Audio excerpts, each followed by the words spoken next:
बिहार की सियासत एक बार फिर से करवट ले रही है। राजनीतिक गलियारों में हलचल अब तेज हो गई है और सवालों की कतार भी लंबी होती जा रही। दरअसल मामला ये है कि 2 दशक तक बिहार की राजनीति जिस एक नाम के इर्द गिर्द घूमती रही, वो नाम है नीतीश कुमार। लेकिन अब खबर है कि नीतीश कुमार मुख्यमंत्री की कुर्सी छोड़ करके राज्यसभा जाने की तैयारी में।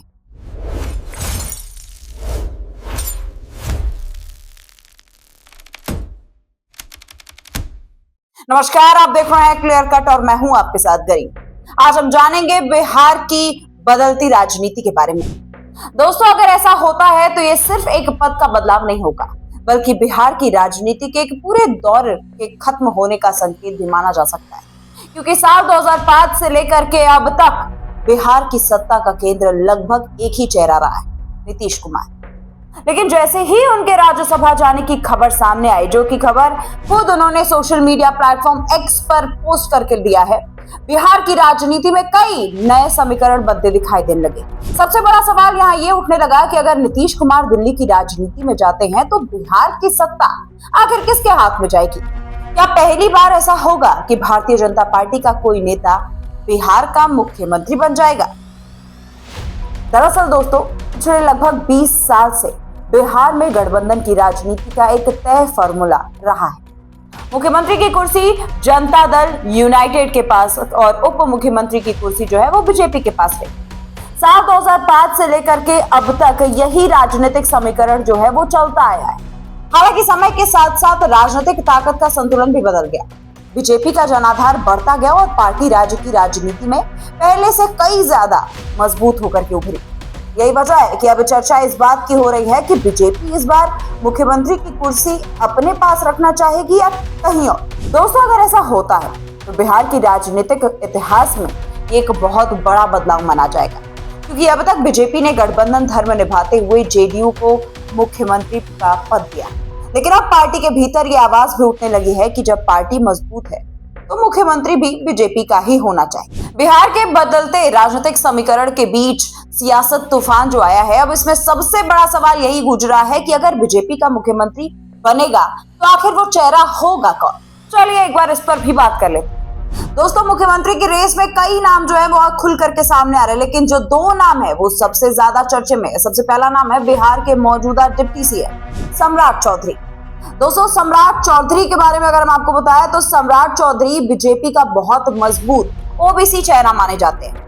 वो कुशवाहा समाज से आते हैं और बिहार की राजनीति में लवकुश समीकरण यानी कि कुर्मी कोयरी राजनीति में एकदम फिट बैठते हैं। सम्राट चौधरी लंबे समय से सक्रिय राजनीति में हैं और संगठन से लेकर के सरकार तक कई अहम जिम्मेदारियां वो निभा चुके हैं। इतना ही नहीं, उन्हें प्रधानमंत्री नरेंद्र मोदी और केंद्रीय गृह मंत्री अमित शाह के भरोसेमंद नेताओं में भी गिना जाता है।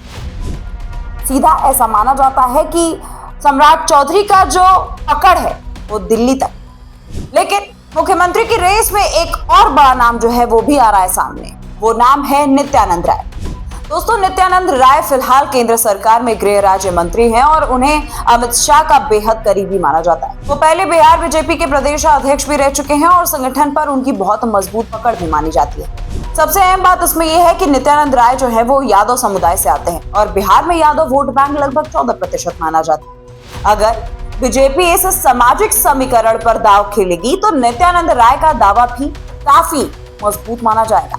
यानी साफ है कि बीजेपी के सामने अब सिर्फ एक नाम चुनने की चुनौती नहीं है, बल्कि पूरा सामाजिक और राजनीतिक गणित है। बिहार की राजनीति हमेशा से जातीय समीकरण के आधार पर चलती रही और ऐसे में मुख्यमंत्री का चुनाव करते वक्त हर पहलू को ध्यान में रखना बहुत महत्वपूर्ण है। लेकिन दोस्तों, कहानी यही खत्म नहीं होगी, क्योंकि बिहार की राजनीति में एक और चर्चा जो है वो फैल रही है। जी हाँ, ये चर्चा है नीतीश कुमार के बेटे निशांत कुमार को लेकर के। जी, पिछले कुछ समय से सोशल मीडिया पर निशांत कुमार की मौजूदगी अचानक से बहुत ज्यादा बढ़ गई है। उनकी सादगी और उनकी सार्वजनिक कार्यक्रमों की तस्वीरें लगातार खूब सामने आ रही।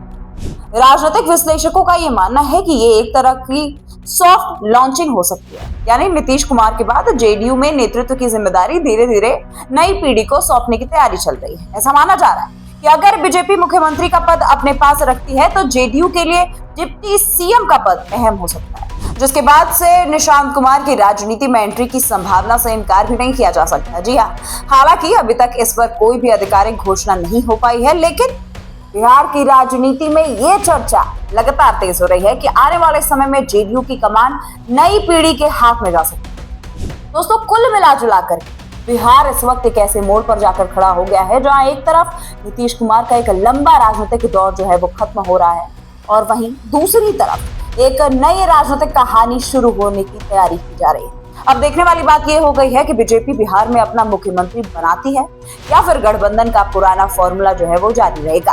और अगर नीतीश कुमार राज्यसभा जाते हैं तो क्या वो दिल्ली से बिहार की राजनीति का रिमोट कंट्रोल संभाल लेंगे? क्योंकि बिहार की राजनीति में एक बात हमेशा से कही जाती है, यहाँ जो दिखाई देता है असल कहानी उससे कई ज्यादा गहरी होती है। आने वाले दिनों में बिहार की राजनीति कौन सा नया मोड़ लेगी, इस पर पूरे देश की नजर बनी रहेगी। आपको क्या लगता है कि आखिर आने वाले समय में कौन होगा बिहार का नया मुख्यमंत्री? कमेंट में अपनी राय को जरूर लिखिएगा। और आज के क्लियर कट में बस इतना ही। वीडियो अगर आपको पसंद आई हो तो लाइक, कमेंट और शेयर करना ना भूलें। नमस्कार।